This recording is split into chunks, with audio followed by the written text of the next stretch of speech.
She came to us as a quiet, shy lady who struggled speaking in front of a handful of people. Now, she's confident, calm, and an expressive speaker who's spoken at many Speakup Challenge events, and she loves it. Please welcome Carmen to the stage with her speech entitled Fear into Wisdom. Carmen, Craig, everybody!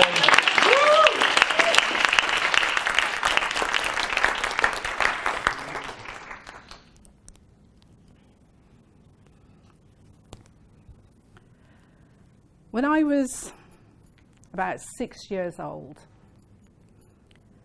I watched as my mother's friends, a couple, got into a fight. And at the end of the fight, the husband literally pushed his wife through the window from a first floor right down into the garden. That experience, as I stood and watched, literally, I felt at that age, stopped my heart beating. And I literally wet myself. The fear has always stayed with me, And it has followed me throughout my life, and it has affected so many things about my life. And it was only till recently that I actually realised how it has affected me. So, yesterday, I decided I needed a new mop and bucket. And I got wrapped up. It was a lovely day. The sun was out. The fresh air was absolutely wonderful. I started walking. And where I lived is a railway station. So I had to walk along the bridge. It was a very slim pathway. As I was walking along this pathway, there was this Caucasian woman right in front of me, and she was on a mission. And she was there, walking, and then she was staring at me. But I was in, cuckoo land. It was a beautiful day. I was really enjoying it. And because it was so narrow, we sort of did this cha-cha dance, And I had this massive smile on my face, and I continued walking. Everything was fine. And then the next thing I heard was, I haven't got my glasses on, was, "What you eyeballing me for? What you eyeballing me for?" I turned round, and I thought, oh my goodness, she must be arguing with somebody. But no, she wasn't. She was talking to me while shouting at me, and I was thinking, oh. So I looked at her and stepped forward as she started to walk towards me, and I was like, oh, I'm ever so sorry. Are you talking to me?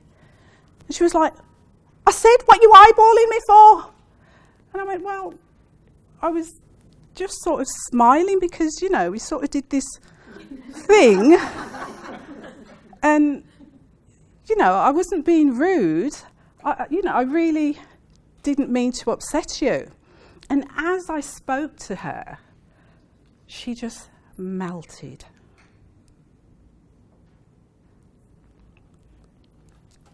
I'm so sorry, she said, but I've had a horrible day.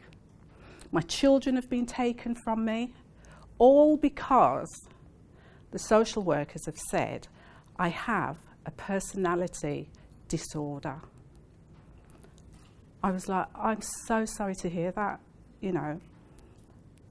Life can be so cruel. Then for about another 2-3 minutes, she started to tell me about her life.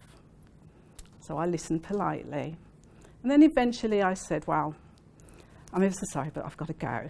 Because all I was thinking about was my new moppet and my mop and mop bucket. Not that I love housework, but I just wanted to buy them. So I did. I really did. I wanted to get home and, you know. So just as I was about to leave her, we said, okay, bye. She turns and she goes to me, can I ask you a question? And I was like, yeah, sure you can. She went, is it possible for you to give me a hug? And I was like, sure. I said, who doesn't love hugs? So we both embraced and had a hug. And then we parted, went our way. I went and I got my mop bucket and my bucket and got home. And then during the evening, I was sitting down, relaxing, having a glass of wine. And then I began to reflect on what had happened earlier. And I thought to myself, wow, a few years ago, I would have been absolutely, really in the moment with this woman.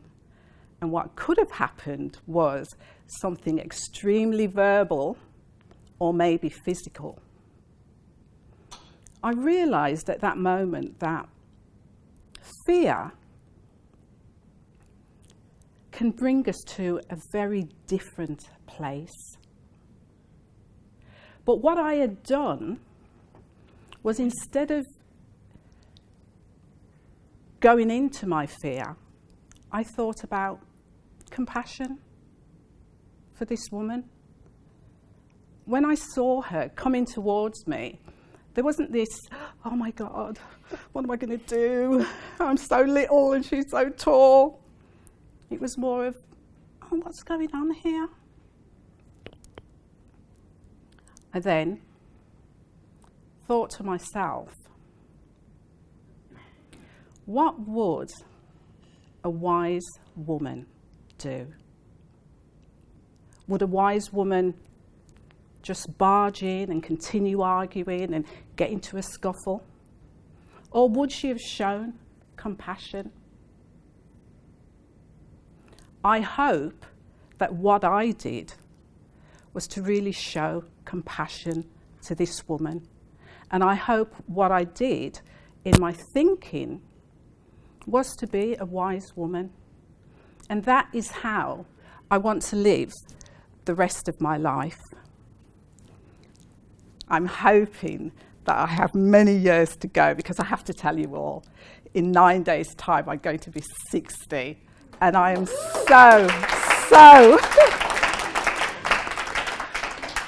I'm just so thrilled about that. But looking back, I'm thinking, maybe at 60, I'm turning into this wise old woman. Thank you.